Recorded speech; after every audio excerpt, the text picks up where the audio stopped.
Hello, my name is David Anderson, and today I'll be showing you how to complete the HTML and CSS sections of the test out lab. For this one, it will be asking us to include the head and the body as well as some paragraphs. The head will contain the title. The body will contain all of the rest of the text, so that will go up there and down there. And then to complete these paragraphs, you'll have to add the ending paragraph of this and the starting paragraph of the next one. Execute, click the bug to make sure everything's working. Next one, it will be asking us to add the headers to these. This one will be a main header, which will be H1, Secondary header will be H2. Check to make sure everything's working. 100% ordered lists. For this, a bulleted list will be UL, and then the numbered list will be OL. Click the bug, make sure everything's working. Asking us to add a image as well as complete the A tags. For that, we will add the image right there. Add the A missing right here. The href that's missing down here, and then the ending A tag that's down here.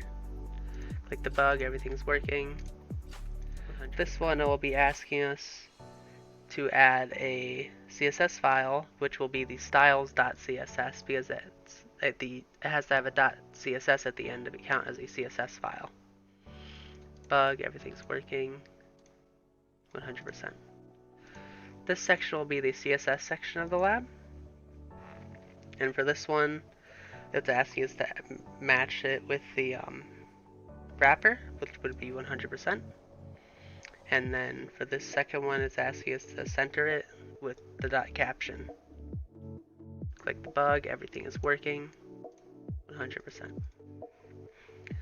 On this one, it's asking us to italicize the span. For that, you will do font-style, not font-family, and then italic it.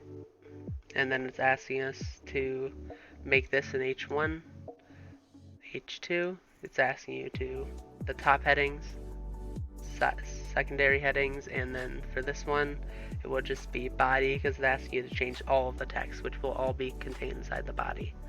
Bug, execute, 100%. This one, it's asking us to add 30 pixels.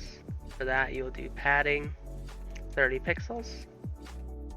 And then for this one, it's asking us to add 10 pixels of blur directly behind the wrapper. For that, it will be 0010px gray because you want the 10 pixels for the behind value. Bug, everything is working. Execute, submit.